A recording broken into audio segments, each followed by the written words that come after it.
Tell me about because I've been really curious to know the thought process and also everything that happened with you playing with Ozzy. And I'm sure you've talked about it 100 times, but you know, that's a big damn deal. There's like what, 5 people can say that. So how did that whole deal come about? Like, how did you just find yourself auditioning and then being in Ozzy Osbourne? Yeah, it was really strange, man. I mean, there is a little bit of a backstory to it where, um, look, in 2005, I was touring with Arch Enemy. I Mhm. joined Arch Enemy as a touring guitar player, and we did Ozfest. Their second guitar player had just quit, and Chris Ammett. So I joined. We do the tour. It was like actually that that year was Black Sabbath and Iron Maiden. Right. I don't know. Maybe you're too young to remember, but that was. I don't know if you ever heard about that. I mean, how old were you in 2005? You were probably 15. You were a kid. Yes, I was 15. Yes.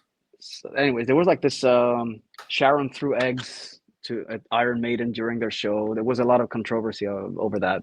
That happened. That happened that summer. Anyways, Yeah. but that summer, another thing happened was like I remember like Blabbermouth, while we were on tour, Blabbermouth announced that Ozzy's looking for a new guitar player. We saw the news, like, and I mean, I was on tour there, and Black Label Society was opening the main stage or something. So they both Ozzy and Zach were there, and then Ozzy announces that he's looking for a guitar player. Anyways, I think I dropped one of my CDs, my Firewind CDs, at the production office, and I said, "Hey, I'm this kid from Greece. I'm on second stage. I'm playing with Arch Enemy. So if you guys looking for a guitar player, if you're holding auditions, come see me." And I heard nothing, nothing happened, of course, Yeah. and I mean, that was just me being crazy as I was, when I was younger. I was just fearless. I just didn't care. Like, okay, I'll play guitar for whoever wants me to play guitar, and I'll just, it doesn't hurt to ask. Yeah. Um, Yeah. So, anyways, I go home. I do this tour. I continue with Firewind. I do what I do. So, like, fast forward 4 years later, like 2009, I get an email from somebody from the Osbournes management, and they're like, "Hey, we thought we thought of you about auditioning," and I mean that was crazy. Like I thought originally they contacted me because they maybe want Firewind to be on Ozfest or something. That's Yeah. what my mind was thinking. Why would anybody ever ask me to audition for Ozzy? That's weird. Yeah. Uh, Yeah. So, anyways, so they asked me to audition for Ozzy, and I learned a bunch of songs. Flew to LA, and I met the man. I met the band. We did an audition. We played a few songs, and I got the gig right there on the spot.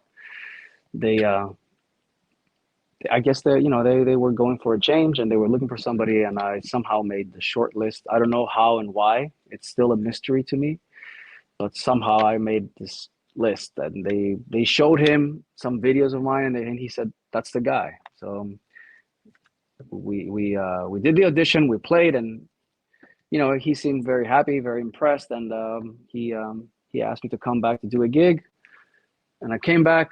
I think it was like August 2009. We played at this BlizzCon convention. Yeah. It was like a gamer convention. Yeah. Yeah.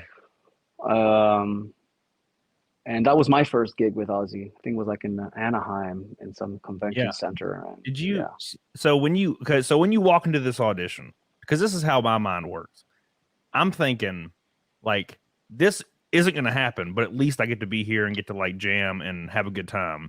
Or like what was going through your mind when they that were like, that all was right, exactly what I was thinking. Like, well, I'm definitely not gonna get the gig, but this is gonna be one of those stories to tell my friends and yeah, whatever yeah, my like whoever my family forever and ever. Like, I once met Ozzy and I was in the room with him, and I thought that was gonna be a cool story to tell. But um, I really didn't think I was a guy for the gig until the minute we started playing.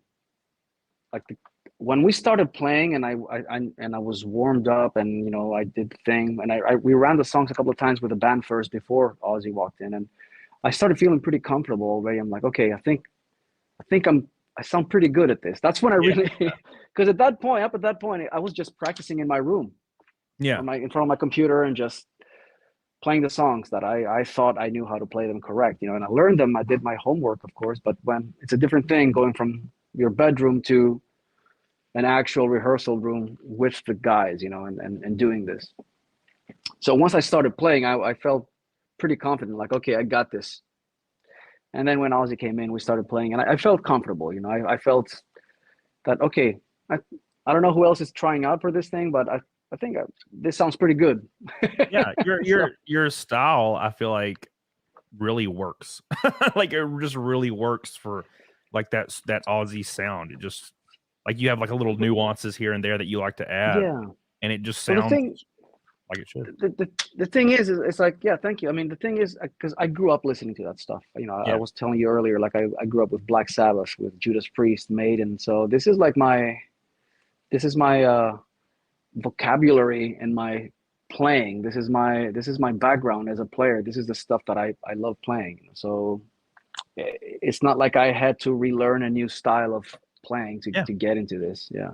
yeah. It's like you just fell right in. So, okay, so you're doing the audition, and it's going well, and then so Ozzy comes in to like I guess proceed with the audition. Is he like intently watching you as you're giving it hell? Yeah, he was like we were, and I was like very shy. I didn't even like. I was just looking down at my guitar. I didn't Yeah, even yeah, like. But with a corner of my eye, I could see like every time I did it, I busted into a solo. He would just like give me that yeah. look, like turn around, and I was like, oh fuck, he's looking, and That's it. Sounds and terrifying. Yeah, yeah, yeah. And in the end, like we ran through like 5 or 6 songs back to back. Like there was no break. Like once a song would finish, he would call out the next one, Crazy Train, or then we played. Once that stopped, it was like Paranoid or whatever. And then like after 6 songs, he just turned around and goes, "You're fucking great, man," and that was it. rock on. So now you're feeling pretty good. So who delivers the news to you that you're in? They did. I mean, they were all there, and it was like this big rehearsal room in LA, and what's in Burbank, I think, the area. Anyways, but there's these big complexes with big professional rehearsal rooms. That's where all the big bands rehearse, and they have all the gear and stuff. So these rehearsal rooms are like recreation of like a proper stage set. So anyway, so and they have like different rooms. So like Ozzy, Sharon, and the assistants go into this other room, and they chat, and I'm left in the room by myself. It's just me and Tommy Clufetos, the drummer, Yeah, who was not the drummer at that time. The drummer was Mike Borden, the guy from Faith No More, but Mike was in Europe at the time doing a Faith No More reunion tour. right. So Tommy comes in to help the guys audition me, and I think that's when Ozzy spotted Tommy as well. He's like, oh, he's great too. Yeah, So that me and Tommy both got the gig that day. I was the official audition, and Tommy was like the unofficial audition. Anyways, but I remember like me and Tommy being left alone in the room, and everybody walking into this other room for like a few minutes, and Tommy turns around and goes, "That's it, man. You got the gig. You got it." I'm like, "How do you know?" He says, "Why do you think they're in there right now talking? Like, what do you? I mean." And at that point, like I start like really feeling like, oh shit, is this really like gonna happen now? yeah, And then indeed, like 2 minutes later, they all come out, and Sharon came up and said, "Hey, would you like to come back and do a gig with us?" yeah.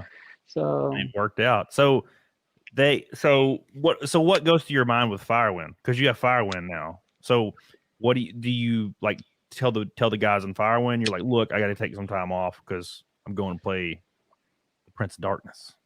yeah, I mean, the thing is, I prepared for this one-off. We did a lot of rehearsals, and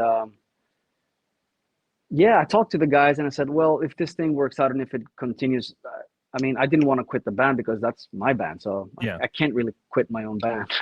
yeah, If I'm gonna quit the band, we're gonna split up. yeah, So I told the guys this is, they knew, they were very happy, of course, very supportive. Um, they all like felt like eventually at some point they knew the story also with Arch Enemy, and eventually bigger bands always kind of came along and asked me to join.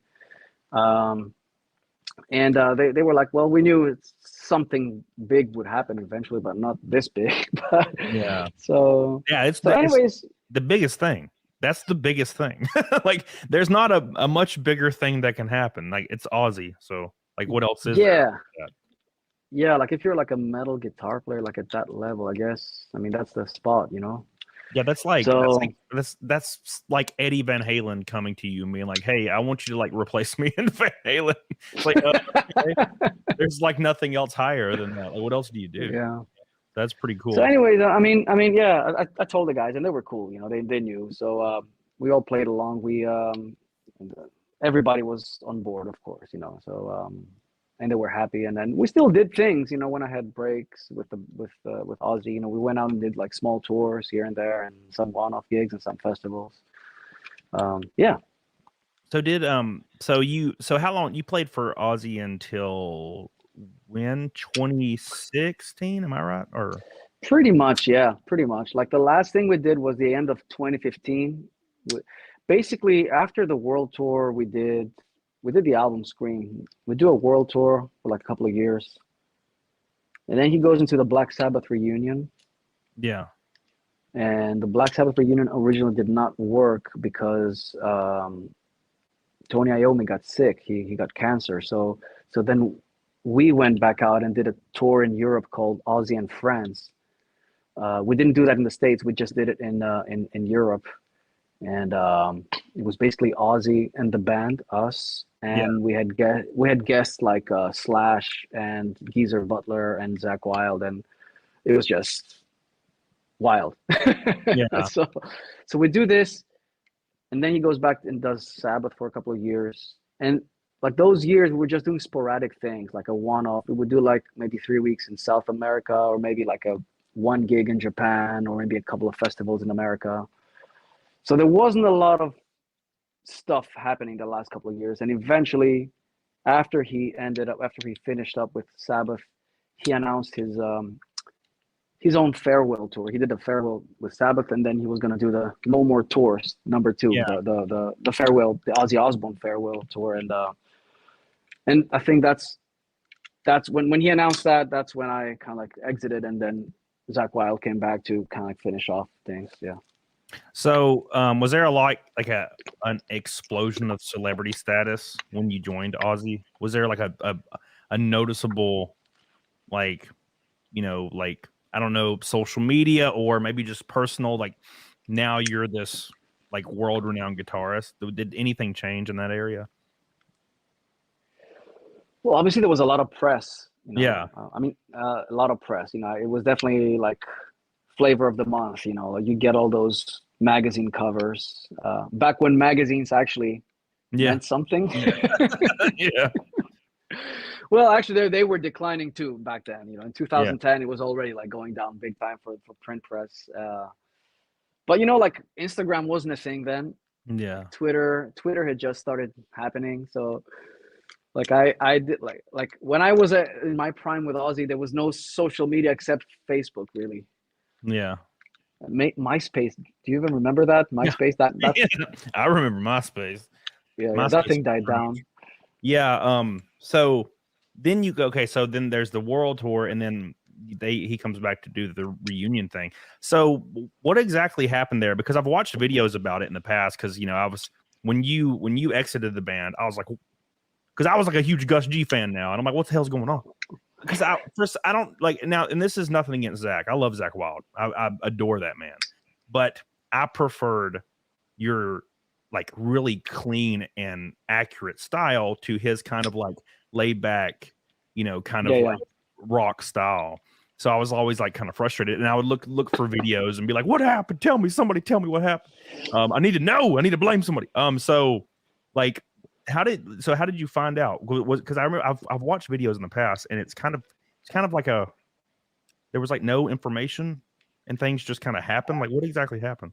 yeah. I mean, there wasn't a falling out or anything. Yeah. I mean, they gave me a call. Sharon actually called me at home. It was pretty late because I think she was in LA, and then it was like 1 a.m. here. Yeah. So, and she called me. She's like, "I've been looking for you." I'm like, "Well, I've been home." And she's like, "Well, I just wanted to let you know, that that I don't want you to find out online. I want to tell you personally. We're gonna go and do this.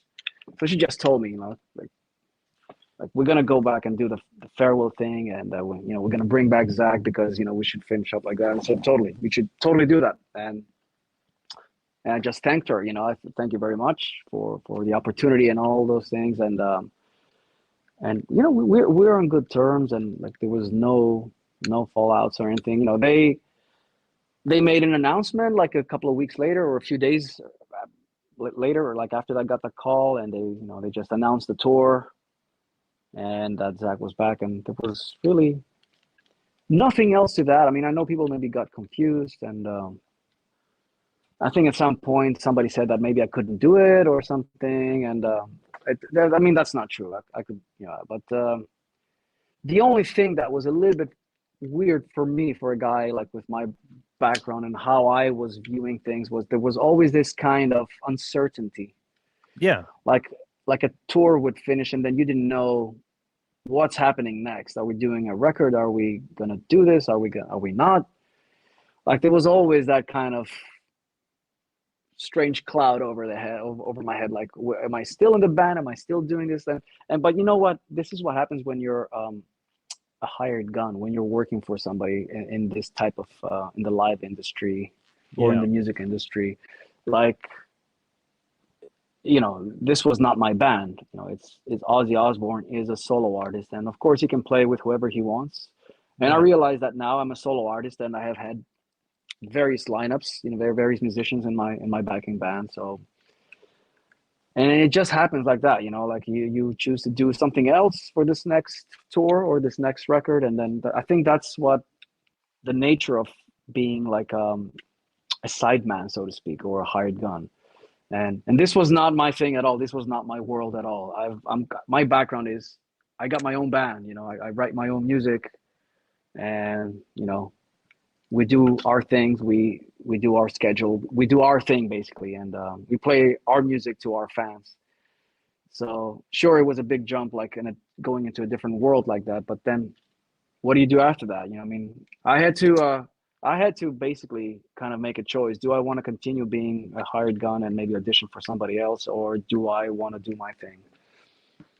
And I chose to just do my thing, And I knew it was gonna be more underground and all that stuff, but I really didn't care, I'm happy doing my own thing.